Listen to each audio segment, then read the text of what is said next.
Hello and welcome to my channel. This is Lisa with Lisa's Faith and Budget Planning channel. I'm excited to be here today. I am doing a new releases video for all my budget sheets. This is not all of them. This is, well, it's pretty much all of them. It's over a couple. But yeah, I'm excited to dive in and show you what's going on. These are the new colors for May. I call them May flowers.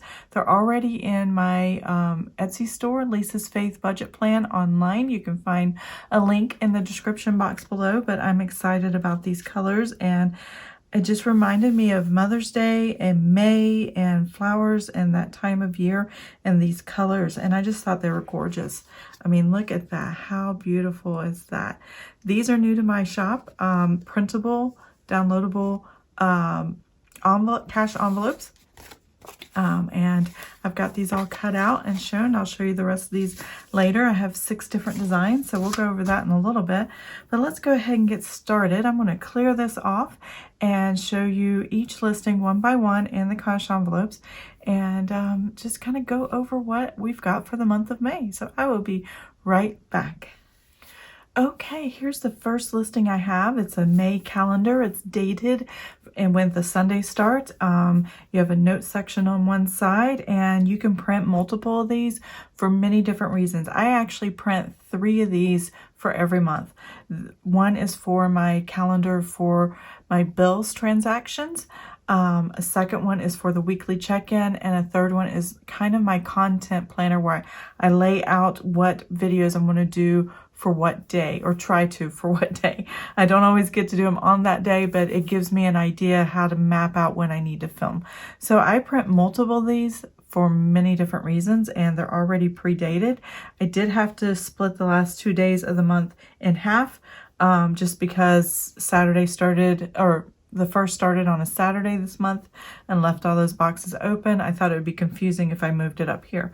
So, but yeah, I'm excited. I'm excited to dive in and see what's going to happen and get started in the month of May. But I am not in such a hurry that I want April to be over with, because I am still in love with the April butterflies, that design that I did. But this is, I think in my shop, the May flowers and stripes and flowers, not May flowers, May stripes and flowers. And I just love how the stripes looked in this. It was so cute and a little bit different. It kind of reminded me when I did back in September of last year, I did lavender stripes and flowers. I don't think I called it that. I think I just called it lavender flowers, but they're the purple sheets, and I absolutely love those. And this reminded me a lot of that. And that's when I fell in love with these. So I'm really excited about these. So this is the first listing. This is one listing by itself in my shop. The second listing I have, or not necessarily in the order in my shop, but you know, the second listing I'm going to show you is the budget sheets. I do not put the month at the top, so you can use these over and over for every month if you want throughout the year. If you like the design so much, get them once, print them over and over again. They're yours forever. But I have this budget sheet. It's variable and fixed expenses with 4 income and 10 variable and 10 fixed. If that is something that fits your budget really well and you like the design of this, this is what I recommend. I also have a 2-sheet version of that, which is a little bit bigger, with more variable and fixed expenses and more income. So if you have multiple income streams, side businesses and stuff like that, you can include this on here. A lot of times people sell stuff on Facebook Marketplace and they add that in their income section, or do yard sales or things like that, as well as Grubhub and, you know, those kind of income things that come in. This is a great way to kind of lay them all out, what you expect to bring in and what you're actually bringing in. So all variable on this side, all fixed on this side, same amount of places, 20 places. And then you have a little note section. Because I had white space down here, I went ahead and just put a note section there to jot any notes down that you thought of, which is kind of cool. I love a good note section. I typically use, not this specific budget sheet, but one like it, the 2-page version of this, I'll show you in just a minute.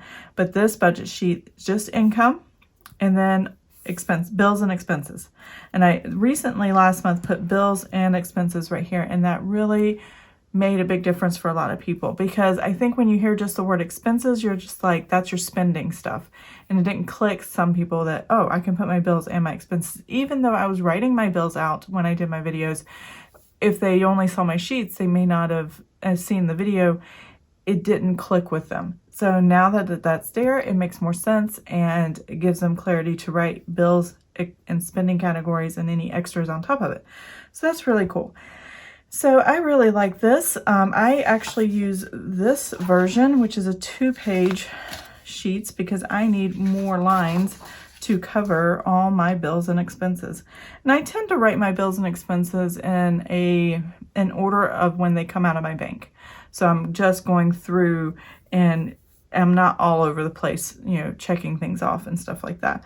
So I really like doing the monthly budget here, because I get a good snapshot of, do I have enough income that I think is going to come in for the month for all the expenses that I know will probably come out in the month, and is there money left over? That's what I really want to know with this sheet. It's a great worksheet to figure that out, and that's how I know every month that whether we have enough money, or do we need to pull from savings, or spend less than a certain category. So that's why I really love these sheets.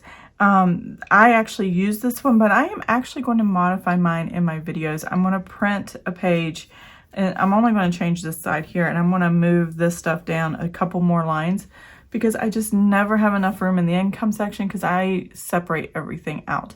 And a lot of times I will need 7, 8, 10 lines to separate everything out. So I might do that for myself, but it doesn't sell that way in the shop. It sells with 6 here, and then I think there's 46 lines over here.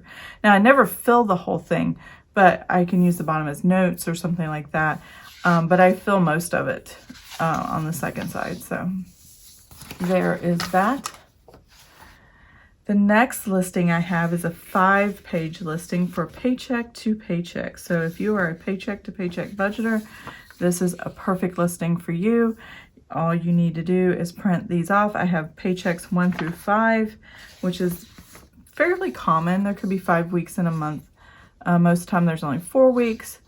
Sometimes we get paid several different ways, and we can actually divide up our budget based on how we're paid with different money. You can also use that as a paycheck to paycheck. Whatever makes sense to you in your brain, that's what you use. So that's what I have here. But I like dealing with actual cash in the moment. I actually have it, and doing a budget just for that time period, and knowing that in the next paycheck, it'll take care of other bills and expenses. So yeah, that is what I love about paycheck to paycheck, is taking care of cash on hand. And that's very important to me. So these are the paychecks. You have 4 income lines. You have 20 or more bills right here, and expenses you can list. You have your total and your income minus expenses at the bottom. And then that will tell you, when you do your actuals, what to balance forward, or what's in your checking account before the next check comes through and next pay period. And that will be your new balance forward for the next paycheck. So I really like that. It keeps me so straight in my head on what's going on in the bank and how things work. So I love those. Weekly check-in. Who doesn't love a great weekly check-in? These are just for specific categories that you spend money on regularly, and you want to make sure you're not spending too much in one category and going through your money too fast. And that's all a weekly check-in is. Now you can use a transaction log to keep track of what you are spending. This is a listing by itself. This is a listing by itself. With a transaction log, you can just like run it like a check register and just write down whatever it is, the date, the amount, the description of what you spent, and then the balance as you go through with a certain amount of money for that time period or for that transaction. This could be just for one category, like groceries or household or whatever you want to call it. It could also be just run as a check register, where you just write everything and you go back and highlight all your transactions for your specific categories. And there's 5 categories here you can use up to. I usually use grocery, household, miscellaneous, restaurants, gasoline, and unbudgeted right here. That's 5 categories, and that's plenty enough to know what I'm spending where and how to analyze it. Do I need to spend less on eating out and because I have more grocery money than eating out money, then I need to buy more groceries and stay home and eat, things like that. It gives you great trending information about how you're spending in your budget. And so this weekly check-in is amazing and I love using it. The other way you can use your weekly check-in is with a calendar. A lot of people like to use, actually I'll just pull my notebook up and show you, because I do this, use a calendar. Actually I do both transaction log and calendar, which is really funny. All right, so here's my April butterflies transaction, or not transaction, weekly check-in. And then you either write on the sticker or write just directly on the square and categorize your spending with highlighters and keep track of it by day. So you can see, oh, I spend more during this time of the week than not as much in this time of the week. Things like that. Good way of spotting trends as well. And you can use a calendar, or you can use a transaction log. So you can print a second calendar, like I said earlier, for your weekly check-in to go with that, or the transaction log. So speaking of transaction log, now that I've already shown it, I'll quickly show it again. This is a listing all by itself, and you can use it for weekly check-in. You can use it for your sinking funds. You can use it for, and I'll just pair it up with some of the others here. If I can get the papers separated. All right, so pair your transaction log for sinking funds. Some people run sinking funds with a lot of little categories, and it goes into one account and they spend out of that account and then they keep track of it over here on the transaction log. I don't typically do it that way because my sinking funds are not run that way. Or if you are frequently putting into a savings, let's say you get you're doing Grubhub or one of the food, you're getting tips from delivering food or things like that, or you're waitressing or a waiter, or you get tips at your job for whatever reason the tip is, you, let's say once a week, go to the bank or every other day go to the bank and make a deposit into savings. You have a savings tracker.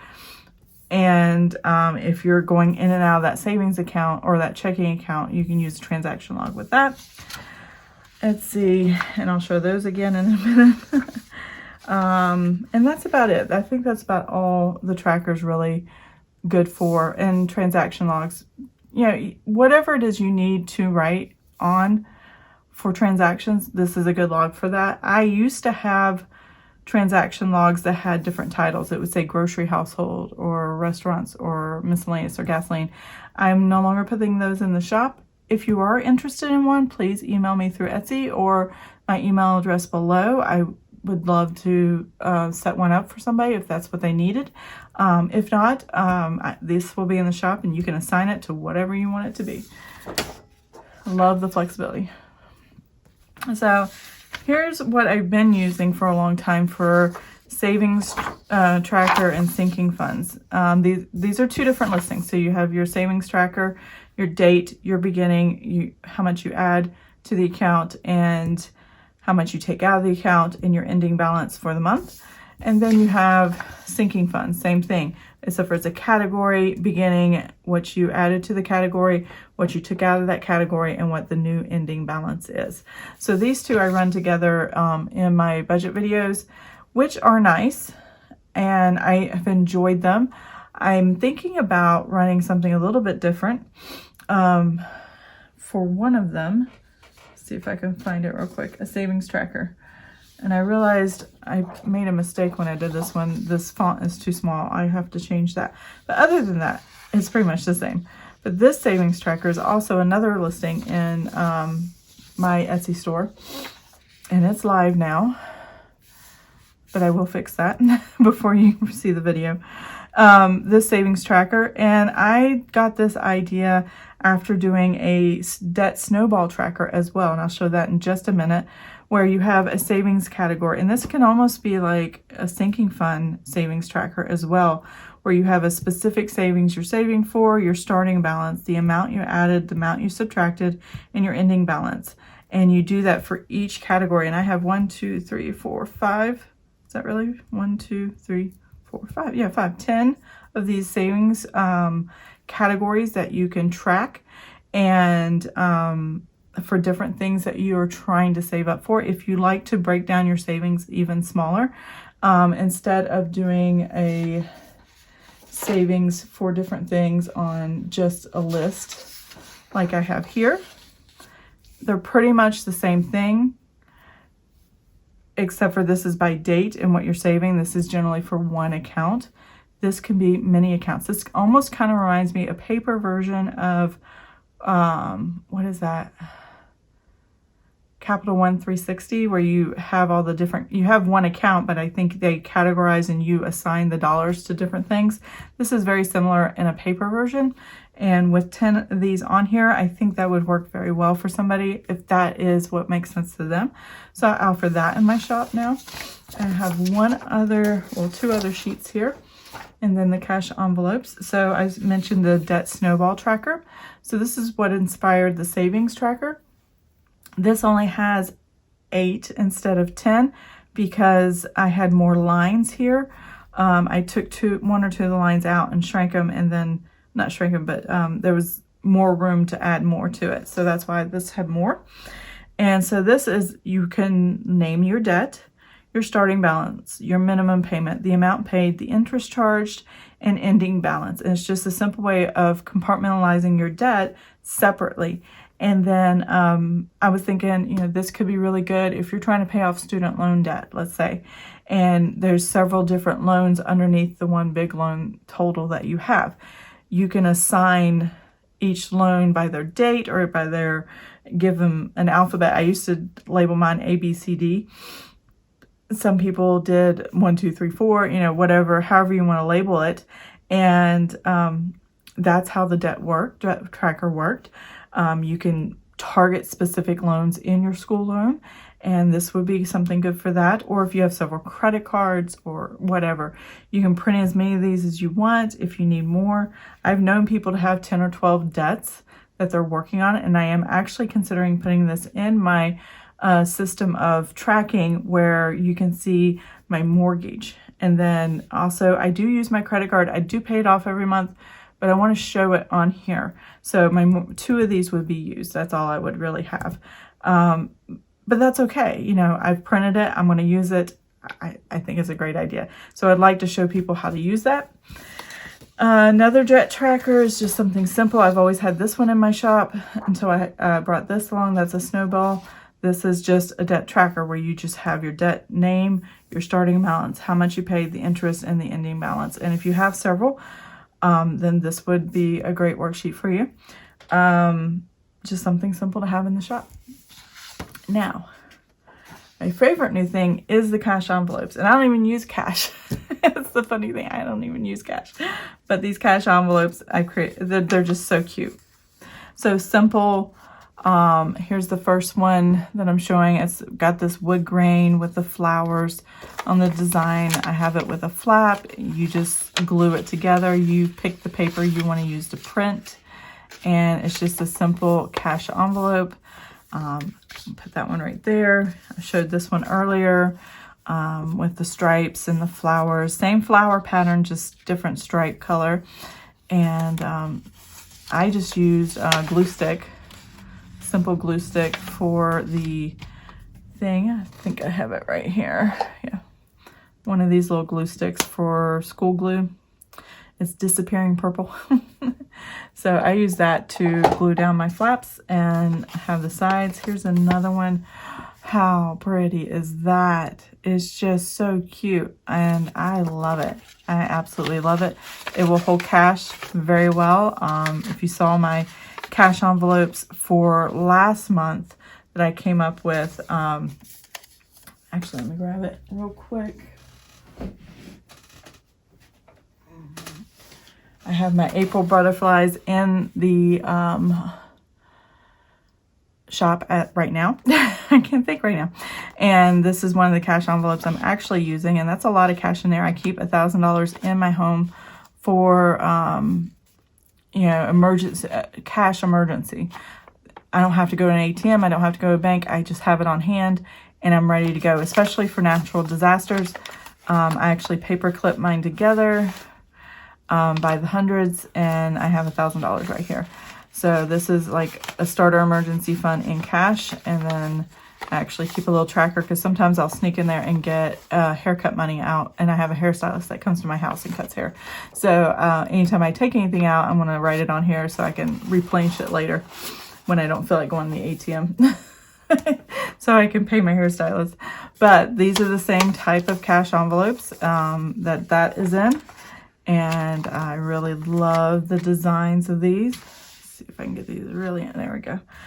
And these are 4. This is number 5. Now this one is really, really cute. Oh, so precious. And I have in here some trackers. Now these are printed with, you get these printables here and these cash slips where you can write the date, description, amount, and balance, as well as cash teller slips you can cut. And you get 6 to print right away, and you print as many pages as you want. They come with each cash envelope thing, and you get 6 of these as well. I only printed off 3, but you get 6 of these and 6 of these. And I love them. I think they're really cute. I think they turned out really well. And I have one more cash envelope to show you, but this is what it's going to look like when it's fully printed on your printer. If you print it, it's just a PDF. So when you print these, it will print out like this at like 96, 98, whatever your printer is capacity. You could probably do 100 and then it'll still print. It might be a little larger, but that's okay. And you just cut along the edge and fold the flaps. If you watch the cash envelope video that I did, new releases for the April butterflies, I show you how I actually fold them, and I tend to like to bend the paper with a ruler. So it's a straight edge and it bends a little more straight for me. It's not perfect. It's not aligned very perfect. I'm horrible at crafting and stuff like that. But these are all, as you can see, very well straight lines. I did this with a program to make sure they were all straight and even. And so it starts out really good. It does, but when I get to folding, it doesn't end up very good. So if you're a neat folder, this should work for you. I do make sure, pay attention to the patterns where I take the pattern on top and I reverse it here. So when you fold the flap over, the flowers are facing the right direction as the front and the back. Not all patterns I have a problem with that, but some patterns I will. So I always make sure I do that to make sure it looks even and flows well together. Okay, so this is the new releases video for May of flowers, stripes and flowers, and I'm really excited for the budget sheets. I'm really excited about these cash envelopes, and I really hope this works for you, if that this can really provide the support you need to pay off your debt, put money into savings, and build up your emergency fund and become financially healthy for the future. As this last year has taught us, in 2020, it was a roller coaster and it took a lot of us by surprise. So I think things like this, that are tools that are attractive and helpful and motivating, are what we need to keep pushing forward in our budgets and pushing forward to stick to our budget and really move forward in life. So I am excited to share this with you guys. I hope you have an amazing and blessed day, and I will see you guys next time. Bye.